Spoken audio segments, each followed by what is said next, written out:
안녕하세요. 오늘도 사연살롱을 찾아주셔서 감사합니다. 우리나라 사람들 미국 참 좋아하죠. 더불어 영어 배우기에 혈안이 되어 있고요. 심지어 강남 극성맘들은 애기 영어 발음 잘하게 하려고 수술까지 시키는 경우도 있다네요. 영어 유치원 보내고 국제학교 보내고 아주 난리도 아니더군요. 그런데 이렇게나 인터넷 도구들이 발달한 세상에 영어 좀 못한다고 어떻게 되나요? 애를 그렇게까지 잡을 필요는 없는 것 같아요. 전 영어를 아주 잘해요. 왜냐하면 미국에서 어린 시절 몇 년을 살았기 때문이에요.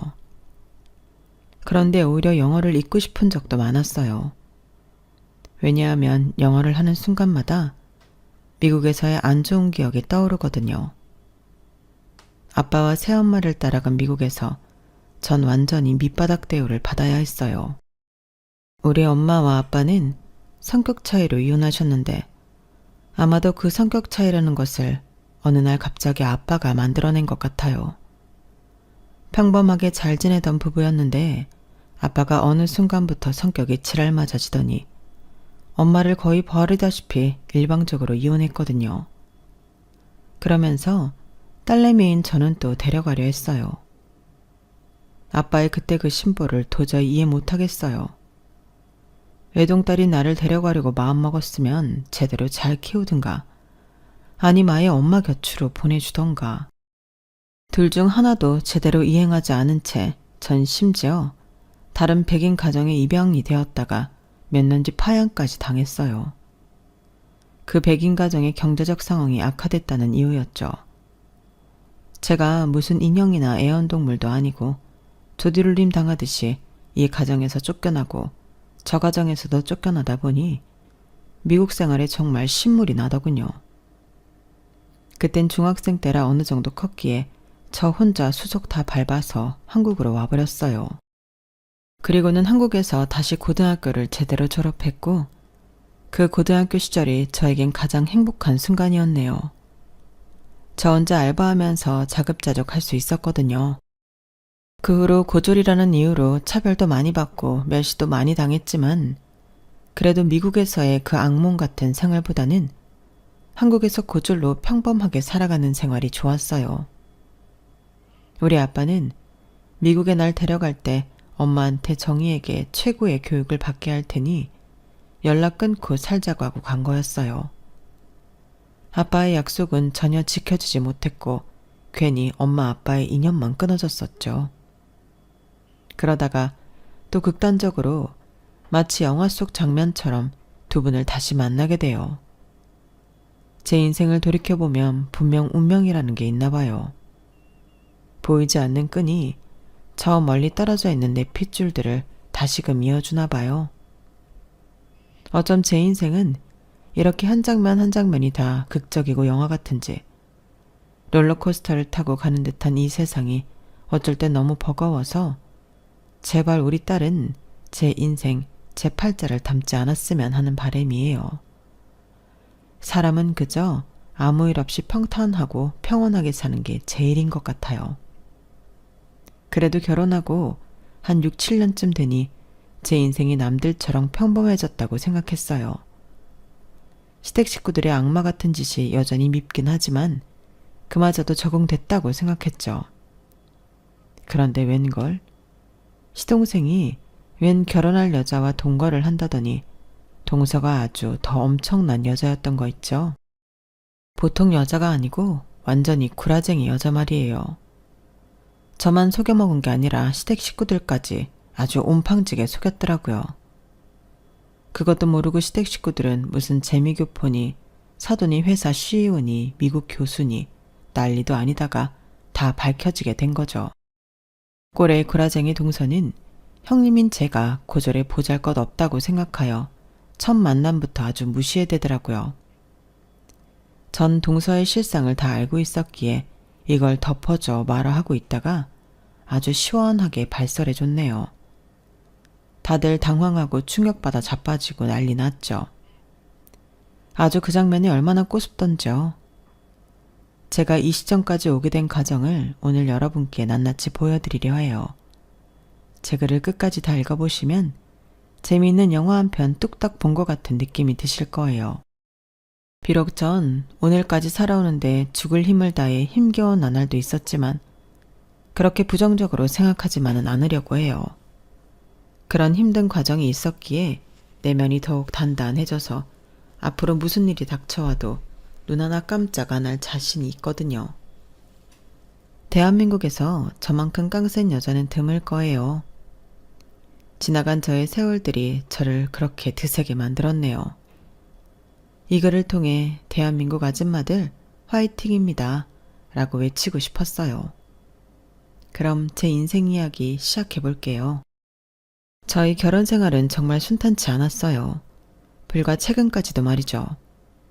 앞으로도 뭐 어떻게 행복하고 좋은 일만 있겠나 싶지만 그래도 지금은 심적 물리적 여유가 생긴 상태라 마음이 든든하네요. 정말 얼마 전까지만 해도 시동생과 이모가 절 괴롭히고 모욕하는데 아주 미쳐버리는 줄 알았어요. 그놈의 학력이 뭔지 고저리 어쩌고 저쩌고 하면서 아예 면전에 대고 욕을 하더군요. 그래도 이혼 안 하고 버틸 수 있었던 건 물론 착한 남편 때문도 있지만 우리 딸 미래에게 이혼 가정을 만들어주고 싶지 않아서예요. 제가 이혼 가정에서 자라다 보니 정말 어려움이 많았거든요. 사실 어려움이라는 한 단어로는 표현하기 힘든 가슴 절절한 서러움이 있었죠. 어릴 적엔 우리 엄마 아빠가 이혼할 줄은 꿈에도 몰랐어요. 엄청나게 사이가 좋은 건 아니었지만 제 앞에서 싸우는 걸 한 번도 보지 못했어요. 그런데 어느 날부턴가 아빠의 태도가 달라지기 시작했죠. 아빠의 성격은 얼음장처럼 차갑고 송곳처럼 날카로워졌어요. 그 화살 끝은 엄마를 향해 있었죠. 아빠가 원하는 바가 있었던 것 같아요. 그건 바로 이혼이었어요.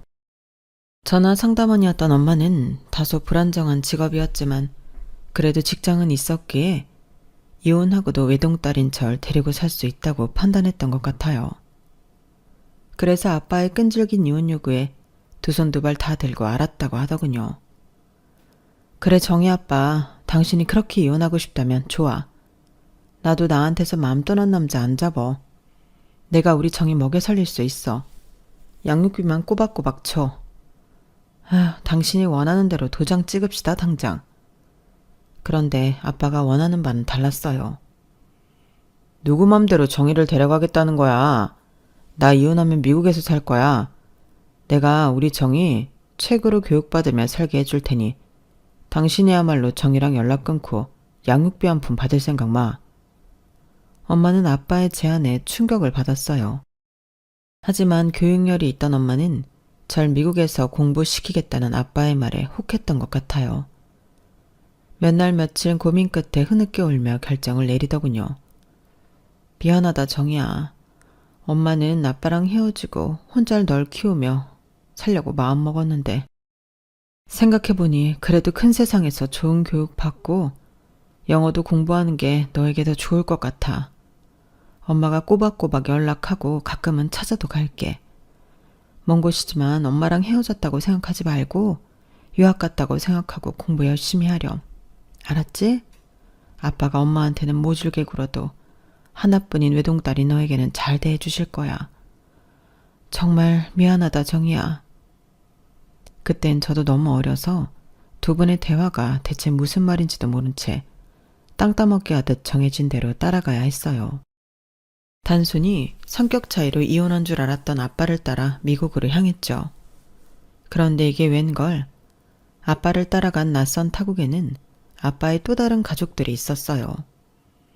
아빠는 전부터 해외 마케팅 영업일을 하고 있었는데 아주 가끔 미국을 드나들며 엄마 모르게 딴 살림을 차렸나 보더군요. 저 또한 어린 나이였지만 저보다 더욱 어린 아기와 아줌마가 있었죠. 아빠는 그 아줌마 보고 새엄마라 부르라고 시켰어요. 그리고 그 아이의 이름은 헤일리라고 했어요. 심지어 내 동생이라고 하더라고요. 초등학생임에도 뭔가 이상하게 돌아간다는 걸 감지할 수 있었어요. 더불어 한국에 있는 우리 엄마가 아빠에게 완전히 속아 넘어갔구나 라는 생각도 했어요. 미국식 화장을 하고는 표독스러운 얼굴로 절 노려보던 새엄마는 공항에서부터 구박해대기 시작했어요. 네가 김정이냐? 네가 우리 헤일리보다 나이가 많긴 하지만 엄연히 우리 딸은 헤일리뿐이다. 어디까지나 넌 곁다리일 뿐이니 아영 떨거나 어리광 부릴 생각은 추호도 하지 말아라. 지금 생각해보면 모든 퍼즐이 다 맞춰져요. 아빠는 이혼하면서 외동딸인 절 떠나보낼 수 없어서 미국으로 데려간 것이 아니라 단순히 엄마에게 양육비를 주기 싫었고 미국 생활에서 꾸준히 일할 사람이 필요했던 거였어요. 마치 식모처럼 말이죠. 아빠는 저와 있을 땐 다정하게 대해줬지만 새엄마와 있을 땐 무조건 새엄마 편이었어요. 전 물리적인 폭력을 당하진 않았지만 심적으로 점점 무너져갔어요. 맨날 미국 집에서 엄마에게 보내달라고 소리쳤어요.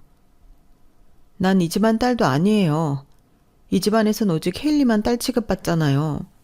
이럴 거면 한국에 있는 엄마에게 보내주세요. 내가 여기 있을 필요가 없잖아요. 그럴 때마다 아빠는 애써 상황을 외면하며 나가버렸고 새엄마에게 악역을 맡겼어요. 야, 여지껏 먹여주고 재워주고 하는 게 어디야? 넌 내가 낳은 딸도 아니잖아. 그렇게 한국에 가고 싶으면 마음대로 해. 안 말려. 제가 몇 살만 나이를 더 먹었어도 알바라도 해서 한국에 들어가 저 혼자라도 살았을 거예요. 아마도 엄마에게 온 연락을 아빠와 새엄마가 합심해서 차단했는지 엄마와 연락이 끊긴 지도 오래됐었거든요. 그래도 몇 년이 지나자 영어도 배우고 학교에도 적응하며 그럭저럭 지낼 수 있게 되었어요. 여전히 다른 가족들은 그들만 행복하게 지내며 절 가족 취급해주지 않았지만요. 겨우 적응을 끝낸 지 얼마 되지도 않아 아빠와 새엄마는 갑자기 남미 쪽으로 이주하여 사업을 벌이겠다고 하더군요. 전 이 모든 게 너무 혼란스러웠어요. 아빠와 새엄마에게 눈물로 호소했어요. 그냥 여기서 계속 살면 안 돼요? 아니면 한국으로 들어가서 사업하면 안 되냐고요. 왜 또 갑자기 다른 나라로 이민을 가겠다는 거예요? 미국에서 적응하는 것도 얼마나 힘들었는지 아세요? 또 거기서 어떻게 언어를 배우고 학교 적응을 하라고요. 내 생각은 전혀 해주지도 않는 거예요? 난 아빠 딸 아니냐고요. 아빠는 제게 미안하다고 했지만 한번 생각한 건 끝까지 실행에 옮겨야 직성이 풀리는 아빠는 예전부터 생각해온 사업을 꼭 남미에 가서 하고 싶어 했어요. 곁에서 지켜보던 새엄마는 음흉한 미소를 지으며 제게 한 가지 제안을 하더군요. 그래 정이야, 너 이리 좀 앉아보렴. 이 새엄마가 우리 정이 생각을 많이 해봤는데 말이야. 너 앞집 백인부부 알지? 아기를 못 낳아서 늘 널 보면 너무 예뻐했잖니? 그 부부네 집에서 살면서 미국 생활을 계속하면 어떻겠니? 학교도 계속 다니고 말이야. 네 학비며 생활비는 우리가 남미에서 사업해서 보내줄 테니 아예 그 집 부부에게 입양되어서 수양딸로 살면 어떨까 싶다. 입양? 그런 건 엄마 아빠 없는 고아에게나 해당되는 말인 줄 알았어요. 제가 결정을 못 내리고 머뭇거리는 사이 저희 입양 절차는 일사천리로 진행이 되었어요. 제가 여느 때와 다름없이 학교에 다녀왔더니 쪽지 한 장 덜렁 남겨져 있고 모두들 남미로 이민을 가버렸죠. 진짜 황당하기 그지없었어요. 절 입양한 백인 부부는 맨 처음엔 잘해줬어요. 이웃 주민으로 몇 년간 잘 지낸 사람들이었으니까요. 그런데 몇 개월이 지나지 않아 제게 영어로 마구 소리치기 시작했어요. 너희 부모한테서 약속했던 금액이 입금되지 않고 있다면서 말이죠. 그리고 미국은 해고가 우리나라보다 자유로운 나라라서 그런지 절 입양한 아저씨가 회사에서 해고를 당했고 그 집 경제도 박살나기 시작했어요. 결국 1년이 지나고 절 다시 파양하기에 이르렀죠. 이제 전 미국 길거리에 덩그러니 남겨졌어요. 남미로 이민 간 아빠네 가족들과도 전혀 연락이 닿지 않았죠. 하지만 그땐 더 이상 어린 나이가 아니었기에 제 앞가림을 할 수 있었어요. 곧바로 한국행을 결심했어요. 그동안 알바 등을 해서 모은 돈으로 비행기표를 사고 한국으로 들어왔어요. 오자마자 너무 배가 고파 한식당에 들어갔어요. 원래 사치하는 스타일이 아닌데 한식 냄새를 맡고 다른 테이블에 나온 음식들을 보니 돌아버리겠더라고요. 있는 돈을 다 털어 메뉴를 4개나 주문했어요. 아이고, 학생 혼자 다 먹게? 이거 양이 꽤 많을 텐데? 저 다 먹을 수 있어요. 그동안 한국 음식이 너무 그리웠거든요. 김치찌개랑 해물파전이랑 순댓국이랑 비빔밥까지 다 주세요. 요즘 먹방이 대세잖아요. 그때 진짜 제가 먹는 모습을 카메라로 찍어놨으면 가관도 아니었을 거예요. 정말 걸신 들린 것처럼 와구와구 먹어댔어요. 물론 4종류 음식을 다 먹진 못했지만 허기는 충분히 가셨죠. 그렇게 한식을 배불리 먹고 나자 눈앞에 현실이 두려워졌어요. 식대를 제외하고는 제게 남은 돈이 없었거든요. 저 사장님, 갈 곳도 없고 돈도 없어서 그러는데 혹시 알바 필요하지 않으신가요? 저 정말 열심히 잘할 수 있어요. 한식 식당 사장님은 제 딱한 사정을 들으시고는 알바 자리를 내주셨어요. 에휴, 무슨 영화를 내도 될 만한 사연을 가졌구만. 부모 자격도 없는 것들이 죄지. 어린아이가 뭔 죄겠어. 여기서 일하고 우선 한 달치 월급 선불로 줄게. 요 근처 월세방이라도 얻고 필요한 물품도 사고 그래. 밥이야 여기서 먹으면 되니까 밥 걱정은 말고 말야. 그렇게 낯선 동네에서의 생활이 시작되었어요. 미국에서 아빠 새엄마와 함께 생활하던 때도 있었지만 그때도 절 챙겨주는 사람 없이 독립적으로 살아야 했어요. 당시에는 외로웠는데 그게 자양분이 되어 씩씩하고 야무진 사람이 될 수밖에 없었어요. 한국에 와서도 말이죠. 제가 살 거처를 마련하고 학교에 다닐 방법을 찾아 스스로 등록하고 잘 다녔어요. 밤 늦게까지 하는 식당이었는데 주인 아주머니께서 큰 배려를 해주셔서 학교에서 돌아온 오후 시간부터 밤늦게까지 일할 수 있게 되었어요. 그렇게 학교를 다니며 돈도 벌 수 있었죠. 맨 처음엔 그 동네가 어디가 어딘지도 잘 몰랐는데 그 유흥가 근처더라고요. 저녁만 되면 미용실들이 미어 터졌어요. 술집 언니들이 치장하고 다니느라고요. 맨 처음에 그 사실을 알고 난 후엔 색안경 끼고 봤었는데 뭐 그래봤자 다 똑같은 사람이더라고요. 그 술집 언니들은 평소에도 서비스 정신이 몸에 배었는지 한식당에서 일하는 절 보고 정말 친절하게 대해줬어요. 전 그 술집 언니들의 화려한 메이크업에 관심을 갖게 됐어요. 미국에서 보던 화장 기법과는 또 다른 스타일이었죠. 술집 언니들한테 이것저것 물어보며 화장하는 법도 배우고 화장품 정보도 캐냈어요. 고등학교까지 졸업한 후 대학을 갈지 말지 고민을 많이 했어요. 하지만 아무것도 없는 제게 대학 등록금은 턱없이 비싸게 느껴졌어요. 물론 미국에서 배운 영어를 통해 학원 강사 자리라도 할 수 있었겠죠. 하지만 영어만 하면 미국에서 있었던 안 좋은 기억들이 떠올라서 ABC도 입에 담기 싫었어요. 대신 평소에 좋아하던 메이크업 아티스트가 되기 위해 학원도 다니며 열심히 노력했어요. 다년간의 실전 경험 끝에 운 좋게 방송국 분장실에 계약직으로 들어갈 수 있게 되었어요. 화려한 연예인들을 직접 보니 입이 떡 벌어지더군요. 일이 고되긴 했지만 언제나처럼 정말 최선을 다했어요. 엄마는 제가 미국에 있을 때 연락이 끊겼고 아빠도 감감무소식이었으니 저 혼자 죽을 힘을 다해 살아야 했어요. 제 앞길 챙겨줄 사람은 오직 나뿐이었으니까요. 그렇게 치열하게 살고 있는데 하루는 방송국에서 한 남자 PD와 조명 스태프가 치고받고 싸우더군요. 갑자기 큰 소리가 나니 저도 무슨 일인가 싶어 근처로 가봤어요. 다른 스태프들이 싸움하는 두 사람을 마구 말렸지만 그들은 좀처럼 떨어질 기미가 안 보였어요. 아이씨, 네가 먼저 대시했어? 저 여자는 내 여자라고. 어디서 신입 스태프 쪼무레기가 감히 내 여자를 건드려? 뭐야? 저 여자가 승낙이라도 했냐? 네가 PD면 다야? 존만한 스토커 주제에 못생겨가지고 자기한테 관심도 없는 여자 뒤나 졸졸 쫓아다니고 말이야. 어떤 여자 때문에 그들이 치고받고 하는 게 분명해 보였어요. 그런데 갑자기 한 사람이 다급하게 구경하고 있는 저의 팔을 잡아당기며 말했어요.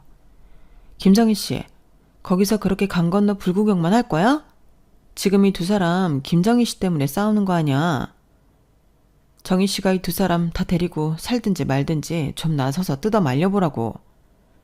전 너무 황당했죠. 저요? 저 때문에 싸우시는 거라고요? 왜요? 아, 왜긴 왜야. 저 두 사람 다 김정희 씨를 좋아한다고 하니 셋이 스튜디오 밖으로 나가서 단판을 치던지 마음대로 하라고. 일단 얼른 싸움 말리고 말이야. 전 등 떠밀려서 쌈박질하는 그 눈 두 남자를 일단 떼어놨어요. 만신창이가 된 우리 셋은 카페로 가서 단판을 짓기로 했어요. 여전히 전 어리둥절했어요. 아주 조심스레 다시금 물었죠. 저 두 분 저 때문에 싸우시는 거 정말 맞나요? PD가 먼저 호소를 하더군요. 그래요. 정희 씨한테 내가 고백하려 했는데 저 조명 스태프가 자기가 먼저 고백하겠다며 검은 속내를 드러내잖아요. 참 내 어이가 없어서 말이지. 야, 너 조명 닦아리. 넌 뒤졌어. 너 내일부터 방송국 나올 생각은 절대 하지도 마. 당장 잘라버릴 거야. 에이씨. PD는 자기 분에 못 이겨 카페를 박차고 나갔어요. 날 진짜 좋아하긴 했는지 그 후로도 계속 연락이 오긴 했지만 받아줄 수 없었어요. 왜냐하면 남아있던 조명 스태프 서문철이란 남자가 진짜 방송국에서 잘리고 말았거든요. 더욱 황당한 건 PD의 프로포즈를 안 받아주자 저까지 잘라버린 거예요. 다 그 PD의 짓이었죠. 미안해요, 문철씨. 근데 그 PD가 저까지 잘라버렸네요. 졸지에 우리 둘 다 백수가 돼버렸네요. 제가 죄송하죠, 정희씨. 이왕 이렇게 된 김에 우리 정식 연인이 되면 어떨까요? 정희씨 처음 본 순간부터 고백하고 싶었는데 너무 늦어버리긴 했네요. 낙동강 우리알이 된 우리 둘은 얼마 지나지 않아 정말 사귀게 되었어요. 생전 처음 연애라는 걸 해봤는데 연애가 이렇게 재미난 건 줄은 꿈에도 몰랐죠. 그래도 먹고는 살아야 했으니 각자 다시 취업하기 위해 열심히 노력도 했어요. 그 결과 전 웨딩 메이크업 쪽으로 일하게 됐고 남친은 꽤 큰 스튜디오에서 일할 수 있게 되었어요. 전 신부 화장을 위해 그날도 최대한 단정하게 입고 바쁘게 일터로 향하고 있었어요. 그런데 웬 거지한 사람이 제 이름을 부르더군요. 정희야. 너 정희 맞지? 내 딸 정희야. 절 부른 사람의 얼굴을 쳐다보니 완전히 샌 노랗더군요. 그 거지는 바로 우리 아빠였어요. 아빠, 이게 무슨 꼴이에요? 얼굴이며 손이며 왜 이렇게 다 누렇고 완전 거지가 다 됐네? 이게 다 뭐야? 날 버리고 남미로 갈 땐 언제고 왜 한국에 있는 거예요? 새엄마와 함께 날 백인 가정에 입양시켜버리고 떠난 아빠가 원망스러워서 평생 잊고 살리라 다짐했건만 막상 얼굴을 마주하니 눈물이 나더군요. 게다가 아빠의 얼굴이며 옷차림은 정말 상거지가 따로 없었어요. 아빠는 다 죽어가고 있다. 아마도 간이 안 좋아서 이렇게 황달이 왔나 봐. 네 새엄마란 년은 남미 돈 많은 남자랑 바람나서 날 떠났지. 내 돈까지 싹 다 털어서 말이야. 사업은 당연히 처저하게 망했고 어떻게 비행기 티켓 하나 구해서 한국으로 돌아와서 노숙자 신세로 지내고 있었어. 이렇게 죽겠구나 싶었는데 우리 딸을 만나다니. 정희야, 아빠가 다 미안하다. 이렇게 죽기 전에 너에게 용서를 빌 수 있어서 그나마 다행이야. 아빠는 천벌을 받은 게야. 개미보다 목탄 못씀. 그때 당시 전 방 한 개에 조그마한 부엌 하나 딸린 17평 아파트에 월세로 살고 있었어요. 아빠를 당장 제가 살고 있던 아파트로 모시고 갔어요. 날 버릴 때의 그 원망은 일단 접어두고 아빠를 살리고 봐야겠다는 생각이 먼저 들더군요. 그래도 어렸을 때는 잘해줬던 아빠였으니 그 기억만 갖고 그렇게 극진히 모셨던 것 같아요. 직장에 휴가를 내고 일단 아빠를 병원으로 모시고 갔어요. 아빠는 간경화가 너무 심하게 와서 간이식을 받지 않으면 정말 오래는 못 산다고 하더군요. 혹시 제가 간이식을 할 수 있을지 적합성 검사를 해봤어요.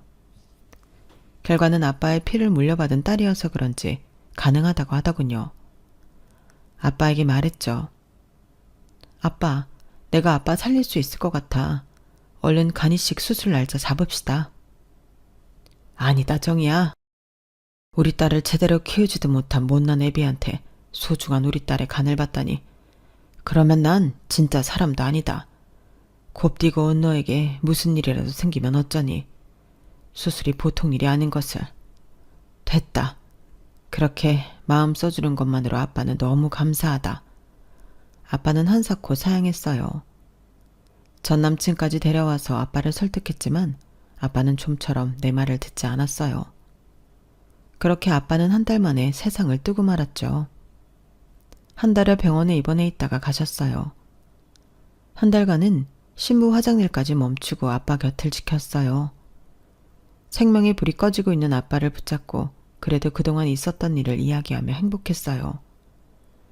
난 부모에게 버림받고 이 세상에 홀로 선 사람인 줄만 알았는데 유일하게 아빠가 내 가족으로 내 곁에 있으니 꿈만 같았어요.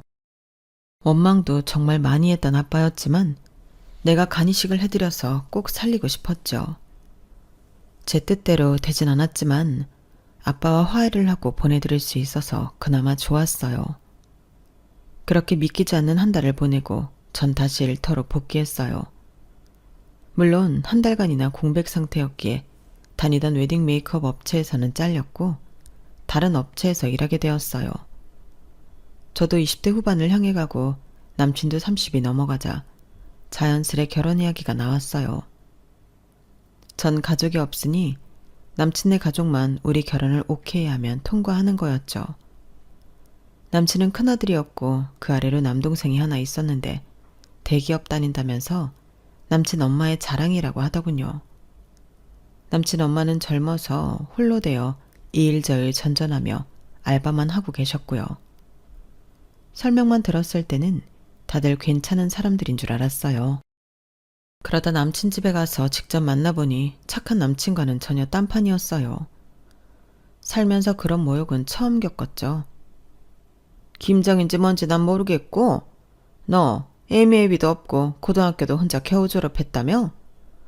에휴, 개나 소나 대학 가는 요즘 세상에 겨우 고졸이니 신부들 화장에 분칠이나 해주러 다니는구나? 말이 좋아 웨딩 메이크업이지 그냥 계약직 분장사지 뭐. 옛말에 얼굴에 분칠하고 다니는 여자는 조심하라 했건만 우리 큰아들이 네 반반한 얼굴에 코가 깨어도 단단히 꿰인 게 틀림없구나? 야, 지금 길거리 나가서 다른 남자나 꼬셔라. 귀한 내 큰아들 줄 수 없으니까 말이야. 옆에서 저를 향해 눈을 흘기던 남친 남동생도 한마디 덧붙이더군요. 아우 형, 내가 우리 회사 여자 후배들 소개팅이라도 시켜줄게. 메이크업 가방 들고 이리 뛰고 저리 뛰고 하는 저 여자보다 회사 책상 앞에 차분히 앉아서 일하는 여자들이 100배 나을 거야. 전 속에서 분노가 치밀어 올랐어요.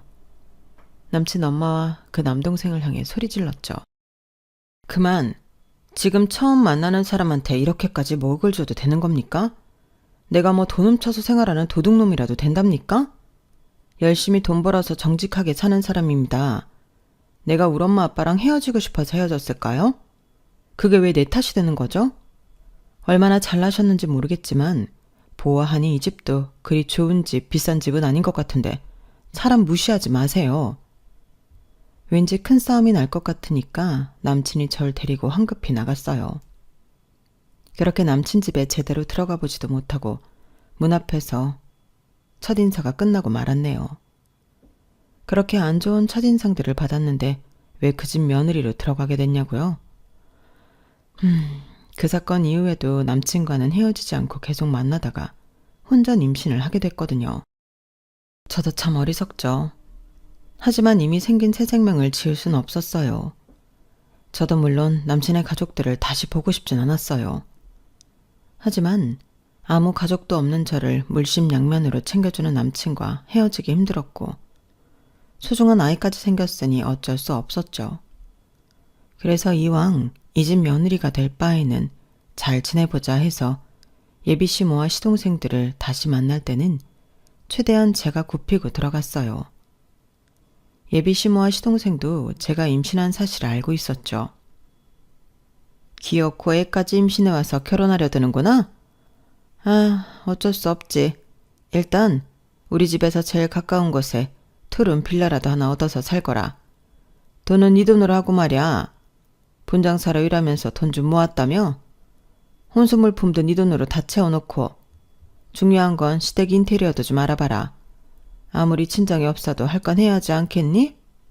아참, 제일 중요한 건 나 고절며느리 드린다는 거 동네방네 떠들고 싶진 않다.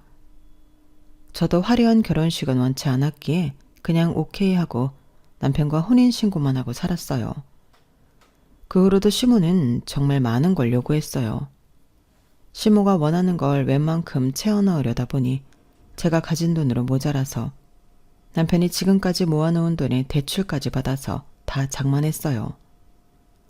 코딱지만한 시댁집 인테리어 하는데 1억이 들어갔으니 얼마나 시모 요구가 과했는지 짐작하시겠죠. 정작 우리 신혼 월세집은 전혀 인테리어가 안 된 집을 얻을 수밖에 없었어요. 거기가 가장 쌌거든요. 몸매 얘기를 하고 싶진 않지만 시모는 식탐도 강했어요. 거의 100kg에 육박했죠. 그런데 우리 신혼집 비밀번호를 알아내서 제가 일하러 나간 날에는 꼭 도둑놈 마냥 들어와서 옷들을 가져가더라고요. 그래놓고는 100kg 몸매에 제 옷을 우겨 넣으니 다 찢어놓고 난리도 아니었어요. 심지어 구두굽을 반으로 쪼개놨더군요. 제가 뭐라고 탓하면 시모는 적반하장으로 더 화를 냈어요. 야, 너 지금 이 시엠이 뚱뚱하다고 놀리는 거야? 무시하는 거야? 넌 뭐 평생 안 늙고 살도 안 찔 것 같아? 시모는 맨날 아이스크림에 사탕에 애처럼 간식을 달고 살았어요. 전 만사까지 일을 하다가 아기 낳을 때가 되어 3개월 정도만 쉬겠다고 업체 이야기를 해놓았어요. 우리 딸 미래를 순산하고 열흘 정도 지나자 시모가 그러더군요. 야, 너 나가서 일해라. 요즘같이 물가 비싼 세상에 애 낳는 게 뭐 대단한 일이라고 자빠져 있냐?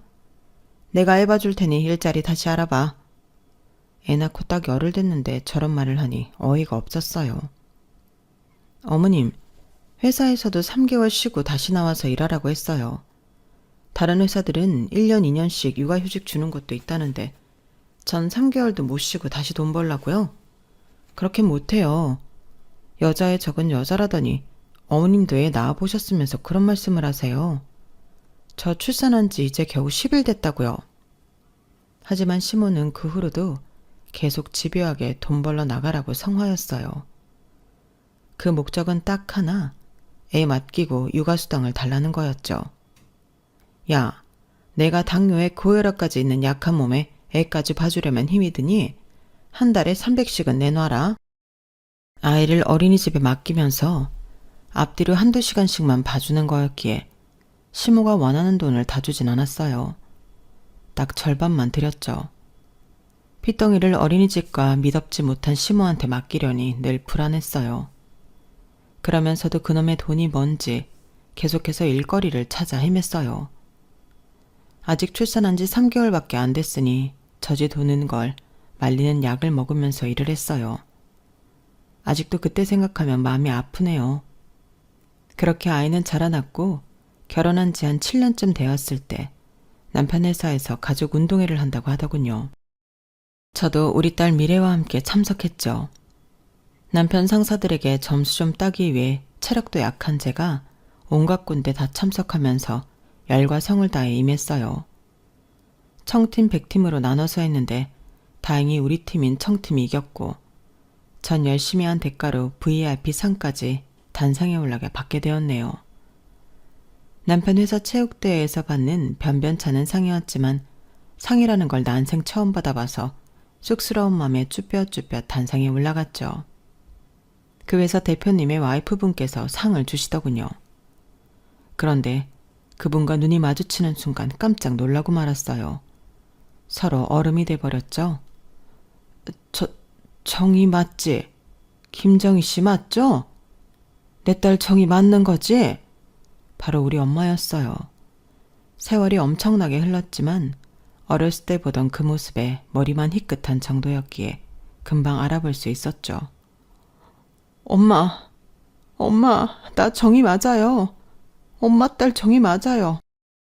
남편 회사 사람들이 다 보는 단상에서 엄마와 내가 엉엉 울며 껴앉자 다들 어리둥절해 있었어요. 우린 무대 뒤로 가서 계속 이야기를 나누었어요. 정희야, 아빠랑 미국에 간 후로 누가 중간에서 방해를 한 건지 도통 연락이 되지 않더구나. 심지어 내가 미국으로 한번 찾아간 일이 있었는데 다들 남미로 이민을 갔다고 해서 그런 것보다 하고 있었어. 아빠가 미국에서 교육은 잘 시켜줬니? 엄마, 얘기하자면 길어요. 정말 험난하게 살아왔어요, 나. 엄마한테 마치 고자질하듯이 다 말했어요. 미국에 갔을 때 공항에서부터 이미 새엄마와 이복동생이 있었던 얘기. 난 거의 식모처럼 살았고 나만 버려두고 남미로 이민을 간 얘기. 그리고 마지막으로 거지가 된 아빠를 서울에서 의원이 만나 한 달간 간병하고 장례식까지 치러드린 이야기까지 속사포처럼 쏟아냈죠. 엄마는 그래도 다행히 아주 부유한 남자를 만나 재혼을 했고 잘 살고 계시더군요. 엄마에 대한 원망이 아주 조금은 있었지만 잘 살고 계신 걸 보니 그런 마음이 완전히 없어졌어요. 엄마의 재혼남이 우리 남편 회사 사장이었다는 것도 참 신기했어요. 사람의 인연이라는 게 참으로 끈끈하다는 걸 느꼈죠. 마침 회사의 가족 행사였기에 엄마와 새아빠, 우리 가족이 다 같이 만날 수 있었어요. 그 후로 엄마와는 매일같이 만나고 왕래를 하고 지냈죠. 시댁에는 우리 친정엄마를 만났다고만 알렸어요. 엄마가 부유한 사람과 재혼했다는 사실은 굳이 말하지 않았죠. 친정엄마는 사돈을 뵙고 싶어 했지만 시모는 야멸차게 거절했어요. 저도 교양 없는 시모에게 내 소중한 친정엄마를 소개해주고 싶지 않더라고요. 가족 행사 등에서 자연스레 만날 기회가 있을 거라고 생각했죠. 그즈음 시동생이 결혼할 여자가 생겼다며 벌써 혼인신고를 마쳤다고 하더군요. 아주 부잣집 딸내미의 미인이라고 시동생과 시모까지 설레발을 쳤어요. 엄마, 내 여친 아빠는 미국에서 사업하고 엄마는 미국 교수래요. 완전히 로열 패밀리라고. 이 여자 놓칠까봐 얼른 혼인신고 먼저 해버렸어요. 상견례도 할 것 없이 그냥 결혼식 올려버릴게요. 식장도 다 알아놨어요. 아우 그래. 여자 쪽 집에 돈이 그렇게나 많다며. 우리 둘째 아들이 복덩이를 들여왔구나. 결혼식도 최대한 일찍 잡거라. 혹시 그 여자만 바뀔 수도 있으니 말이야. 꼭 비싼 호텔에서 성대하게 치러야 한다. 저는 고졸이라며 그렇게 모욕을 주며 결혼식도 못 올리게 했으면서 동서는 부잣집 딸내미라니까 호텔에서 성대하게 결혼식 치러준다는 점에 화가 났어요. 시댁 단톡방에 시동생이 동서 사진을 얼마나 많이 올려대던지 무슨 연예인 팬클럽 같더군요. 그런데 시모는 한술 더 떴어요. 야, 넌 그냥 오지 말어라. 아니 시동생 결혼식 말이다. 미국에서 잘 나가는 집안이라는데 고졸 따위가 큰 며느리로 떡하니 들어앉아 있으면 둘째 며느리가 우리 집안을 뭘로 보겠니? 어머님, 정말 너무하신 거 아니에요? 저도 더럽고 치사해서 결혼식 가고 싶지도 않네요. 돈 때문에 그러시는 거예요? 아님 고졸인 제 학력 때문에요? 참네. 저도 이제 돈 많은 친정엄마 있다고요. 무시하지 마세요. 참, 돈이 많아봐야 얼마나 많겠어. 됐다 이해. 어쨌든 넌 그냥 집에서 청소나 하고 있어라. 서러운 마음에 친정엄마네 집에 찾아가서 하소연을 했어요. 엄마는 얼마나 대단한 여자가 둘째 며느리로 들어오냐면서 사진 한번 보자고 하시더군요. 시댁 단톡방에 잔뜩 올라와 있는 사진을 보여드렸어요. 그런데 엄마가 이상한 말씀을 하셨어요. 이 여자가 네 동서 될 여자야? 아니 이럴 수가. 이 여자 꽃뱀이야. 반반한 얼굴로 이 남자 저 남자한테 거머리처럼 들러붙어서 첩질하는 여자애라고. 엄마가 강남에 살고 있잖니. 이 집 밑에 층에 어떤 중소기업 사장의 세컨드로 있다가 본처한테 혼쭐 나고 사장한테 차여서 아주 지랄을 떨던 여자라고. 강남에서 유명한 여자지. 아마 술집 출신이라고 알고 있어. 친정 엄마는 혹시 모르니 좀 더 정확하게 알아본다며 사람까지 붙여서 동서라는 여자의 뒤를 캤어요. 그랬더니 동일인물이 맞더군요. 신분 세탁하고 우리 시동생을 만나 결혼하려던 거였어요. 물론 부모가 미국 교수고 하던 건 모두 거짓이었죠. 하지만 이미 둘이 혼인신고까지 한 상태라서 제가 나서기가 좀 그랬어요. 그렇게 명절이 다가오고 명절날 처음 만난 동서가 본인이 미국 교포라며 말도 안 되는 영어 회화 몇 마디를 짓거리더군요. 미국에서 산전수전 다 겪으면서 영어를 한국어보다 잘하던 저는 어이가 없었죠. 그러면서 동서는 저를 향해 이렇게 비아냥댔어요. 고졸이라 무식해서 못 알아듣네? 전 영어를 하면 미국의 고단한 생활이 생각나서 평소엔 잘하질 않았지만 우리 딸 미래의 교육을 위해 딸과는 영어로 대화하고 있었어요. 7살 우리 미래가 저와 유창한 영어로 대화하자 동서가 깜짝 놀라더군요. 아니 고졸이라면서 영어를 왜 이렇게 잘해요? 영어뿐 아니라 내가 아는 게 많은데 식구들이 있는 데서 내 지식 자랑 좀 해볼까나? 동서 강남 아파트에서 어떤 중소기업 사장 세컨드로 장기간 지냈다며? 그러면서 본처한테 혼쭐이 나고 쫓겨나자 그 아파트에서 지랄했다지? 그 아파트 주민들이 동서 얼굴 다 알고 있더라? 더불어 술집 생활 오래 했다는 것까지 말이야. 미국에 교수 엄마랑 사업하시는 아빠가 있다고? 저기 시골에서 농사 짓는 분들이 진짜 부모 아니고? 어디서 고졸이라고 함부로 무시하라드려. 술집 여자 주제에. 동서는 제 말을 듣고는 바들바들 떨며 쓰러지고 말았어요. 그런데 다들 동서를 부축해주긴커녕 절 붙잡고 되물었어요. 형수님, 그게 무슨 소리예요? 이 여자가 뭐라고요? 그거 사실이에요? 다시 좀 말씀해 주세요. 술집 뭐요? 시모도 난리가 났죠. 아우, 큰며느리야. 너 잘못 알고 있는 거 아니니? 어쩐지 부잣집 딸님이라면서 혼수도 하나도 안 해오고 빈손으로 오더라니만. 진짜니? 진짜야? 전 친정엄마가 사람까지 써서 알아냈던 증거들을 시댁 식구 앞에서 펼쳐 보였어요. 더 필요하시면 중소기업 사장 본처라는 여자와 전화 연결이라도 해드릴게요. 다 알고 있으니. 그날 이후로 동서라는 여자는 시댁에서 쫓겨난 것은 물론 시동생은 현재 혼인 무효 소송을 진행 중이라고 하네요. 동서고 나발이고 그 여자보다 오랜 시간 절 무시해왔던 시동생과 시모와도 빠이빠이 했어요. 남편과 상의하에 영 끊고 지내기로 했거든요. 전 친정엄마 명의의 강남 아파트에서 엄마 카드 쓰면서 편하게 지내고 있어요. 엄마가 지금껏 제대로 보살펴주지 못한 걸 한풀이 하시겠다면서 경제적으로 엄청나게 지원해주고 계세요.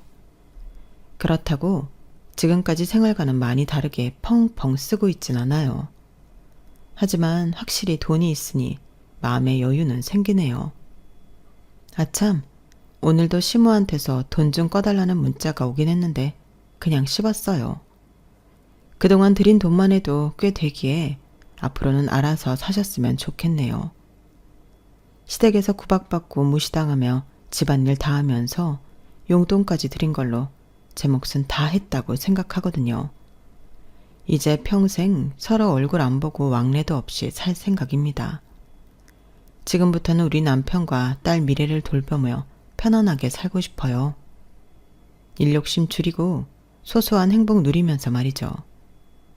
여러분, 너무 희생하지 마세요. 그래봤자 알아주는 사람 없더라고요. 그저 내가 행복한 게 제일 우선입니다. 모두들 행복하고 건강한 하루 되세요. 지금까지 긴 글 읽어주셔서 감사합니다.